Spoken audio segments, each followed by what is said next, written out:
Fire departments north of the Mason-Dixon line today are all too familiar with winter firefighting. But in the old days of open cabs and back steps, firefighters were already frozen when they reached the scene.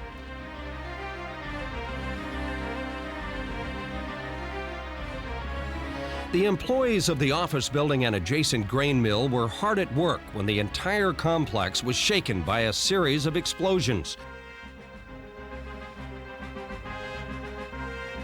As they ran for their lives into the February cold, few workers even noticed the huge fire that had followed the explosion.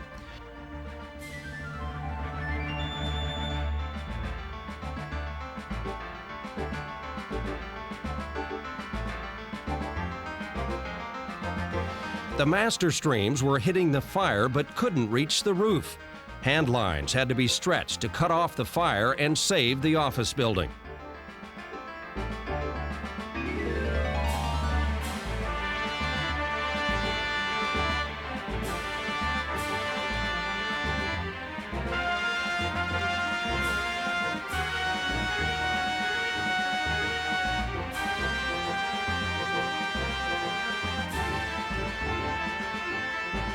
Firefighting is known as life's most dangerous profession. But add to the normal danger sub-zero temperatures, and firemen's lives are put to the ultimate endurance test.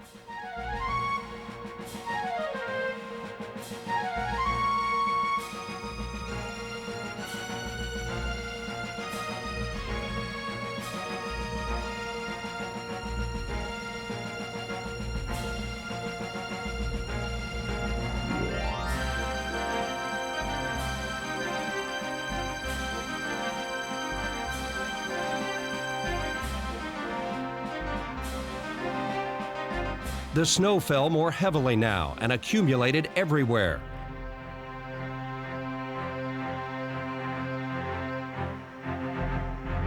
The water spray and cold soon transformed the fire ground into an ice skating rink. Anything that got wet froze, including the men.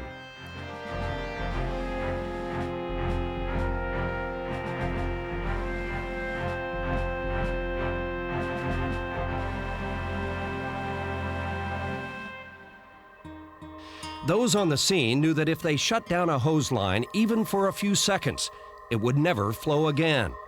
Unless you want to stretch another line, watch your step and don't shut down.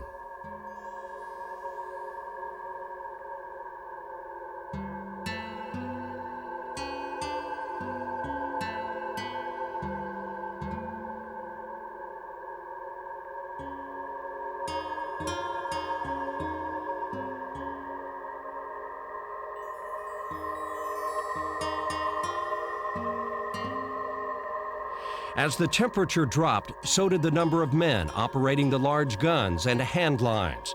The ice palace continued to grow as long as the master streams flowed.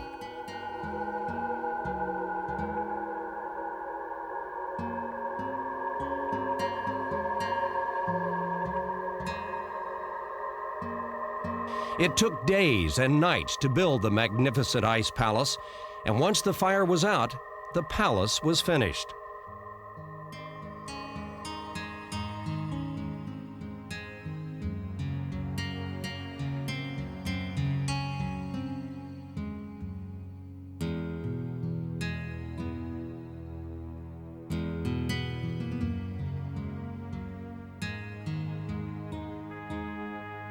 The last company picked up its equipment in ice-covered gear.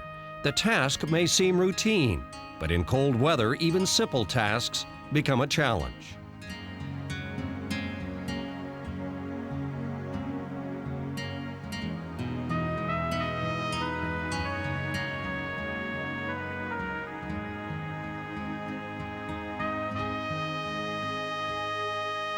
The last company cautiously backed down the ice-covered road.